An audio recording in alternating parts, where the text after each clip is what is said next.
Okay, it's story time. Leo Tolstoy wrote this wonderful short story about a poor old cobbler named Martin Edovich.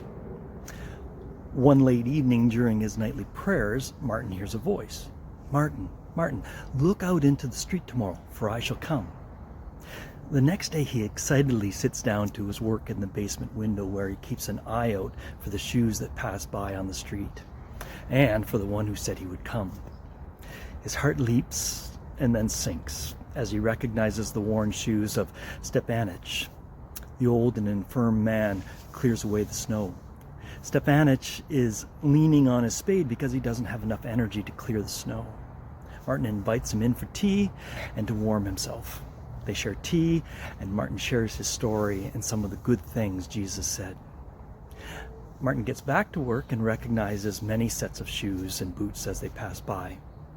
Then a stranger's peasant-made shoes stop outside his window. He peers up to see a young mother and her baby shivering in rags. He invites them in to warm themselves. When he finds that neither has had anything to eat, he shares his meager lunch with them. And he finds an old cloak to help against the cold. Later in the afternoon, he looks up to see a scuffle on the street. He runs up to find an old apple woman who has caught a young boy by the scruff of his neck. The boy has tried to steal an apple from the woman's basket. Martin encourages the woman to forgive the boy and encourages the boy to help the woman rather than steal from her. He watches as they leave together, the boy carrying the basket for the woman. As Martin closes up shop, he's discouraged. His mind must have been playing tricks on him to think that Jesus would actually come to visit him. And here's where I'm quoting Tolstoy. A voice whispered in his ear, "Martin, Martin, don't you know me?" "Who is it?" muttered Martin. "It is I," said the voice, and out of the dark corner stepped Stepanich, who smiled, and vanishing like a cloud was seen no more.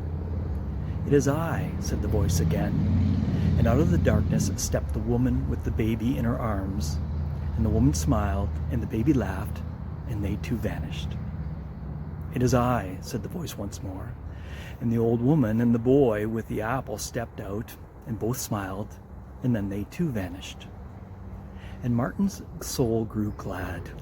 He crossed himself, put on his spectacles, and began reading the gospel just where it had opened. And at the top of the page he read, "I was a hungered, and you gave me meat. I was thirsty, and you gave me drink. I was a stranger, and ye took me in." And at the bottom of the page he read, "Inasmuch as ye did it unto one of these of my brethren, even these least, ye did it unto me." And Martin understood that his dream had come true, and that the Savior had really come to him that day and had welcomed him. Tolstoy tells the story much better than I do. I'll put links in the description so you can read it yourself. And may you recognize Jesus today in the faces of the hungry, the sick, the prisoner, and the immigrant.